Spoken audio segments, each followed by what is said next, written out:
So we're gonna start a little series. This is my girlfriend's mom, and maybe you're following us on Instagram or TikTok and you've seen us together. You've probably seen us dancing. I was just thinking of that video. Sorry. Hey, we think we're good. We're still gonna dance. Maybe you'll get a little dancing in this.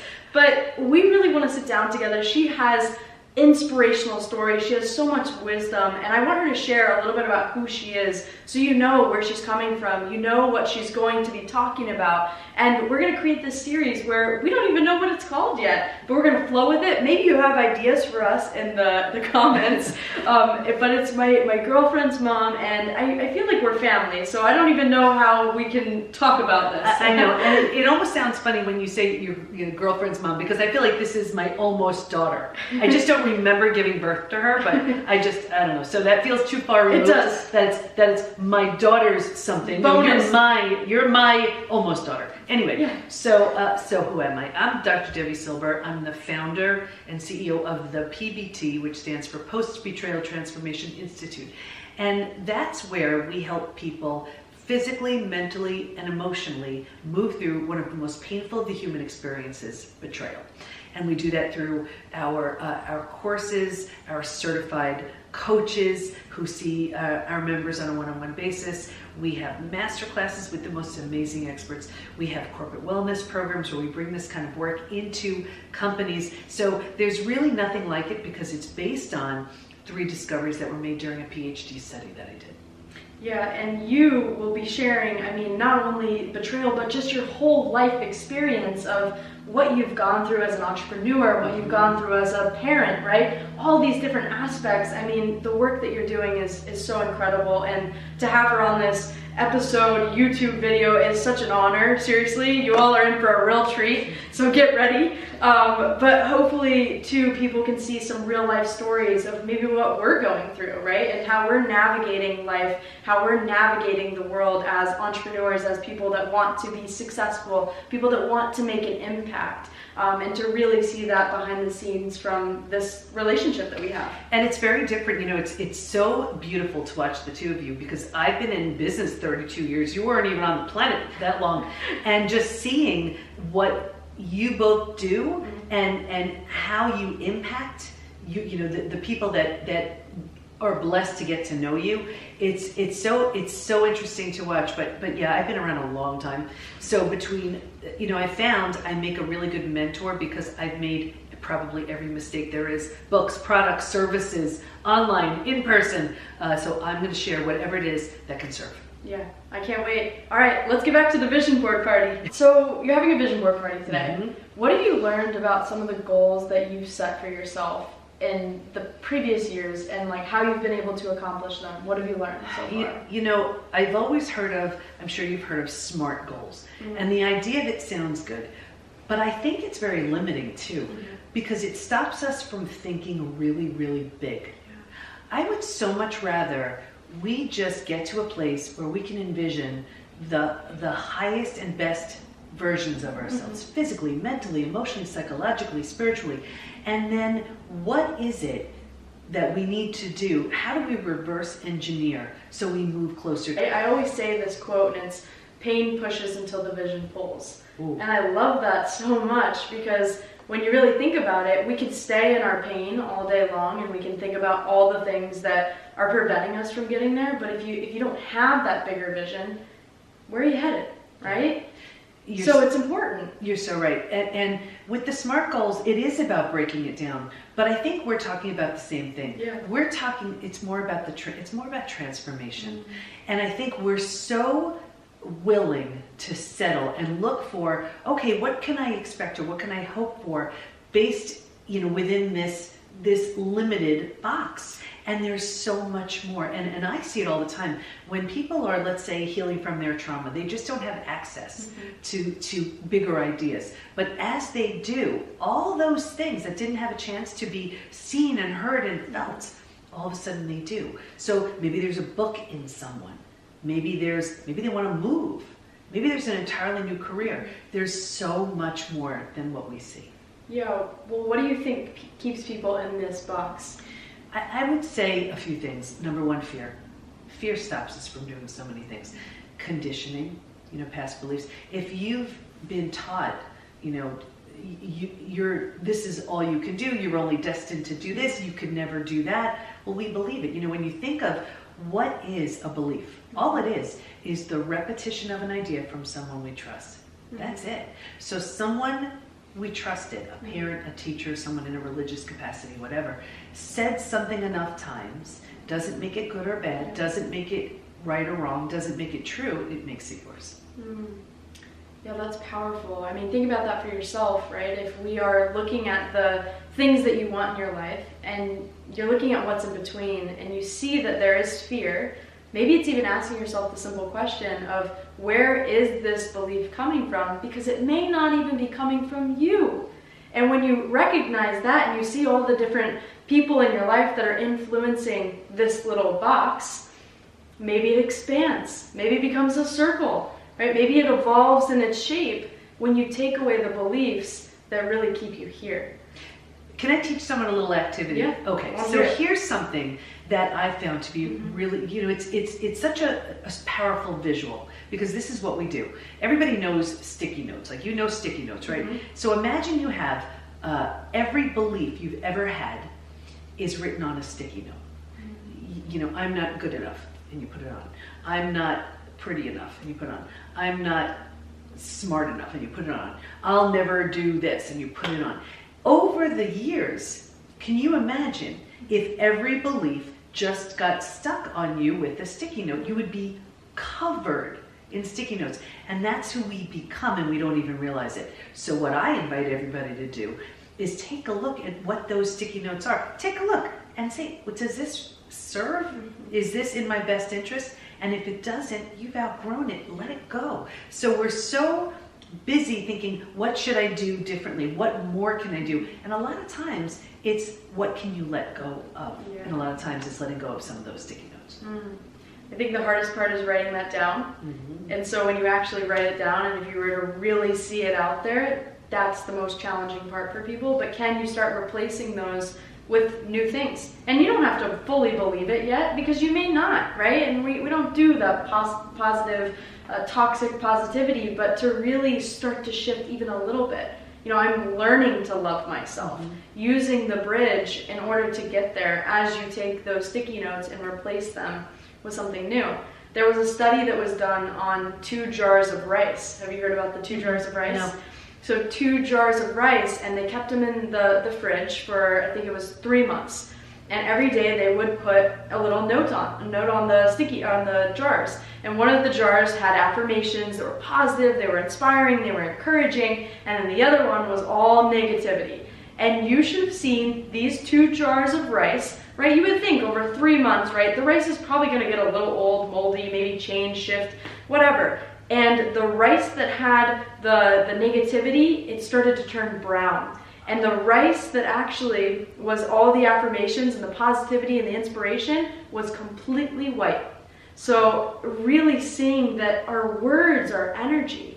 They're living in our bodies, and they're living in all these different parts of us, and it can be so harmful, and we may not even realize it.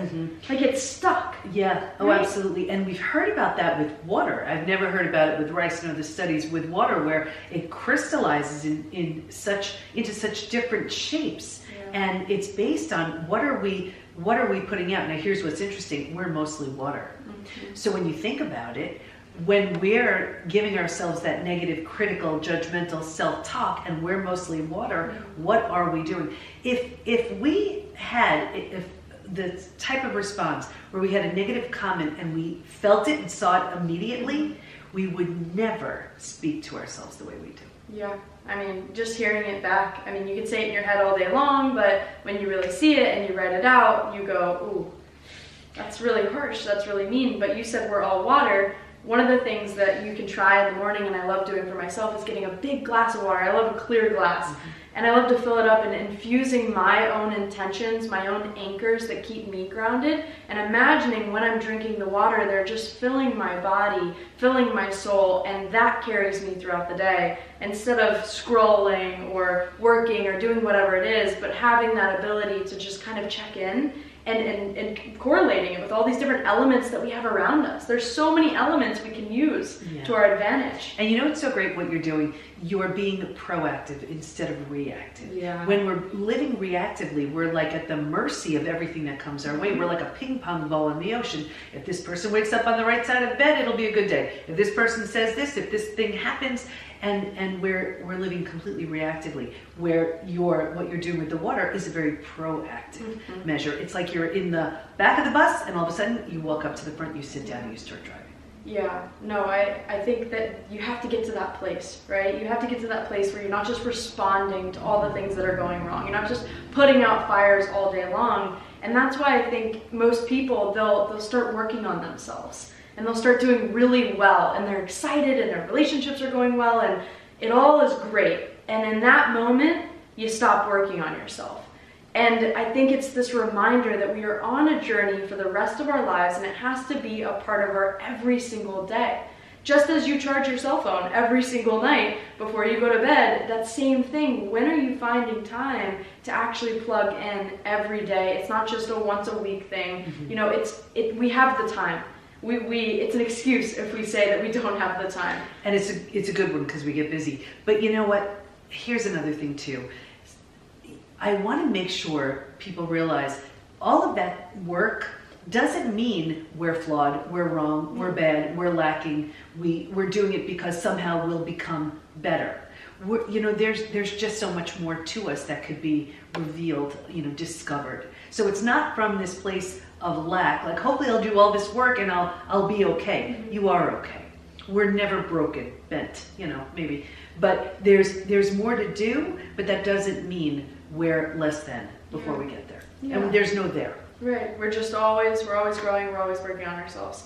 So if you are someone that's here listening to this, you're someone that wants to grow, you're someone that wants to continue to develop themselves, I would go back and even rewind this conversation and take notes on some of the different activities that we shared. These are just little things. And all those little things that you do, they add up in your life. And maybe one day you want to do the water setting intention. Maybe one day you want to sit down and do the sticky notes. It doesn't matter, right? We can figure out all the different things that work for us, and there's no one size fits all. So try these out for yourself. Let us know if it makes a difference in your life. We want to see you in the comments, so share with us in the comments what you're trying. Maybe you even feel brave enough to share one of the sticky parts that you want to release and let go of. So write it in the comments. We can't wait to hear from you. We're going to keep this series going. I love chatting with you. I love talking about all these different pieces of life, and we could go on and on. We could probably sit here for days.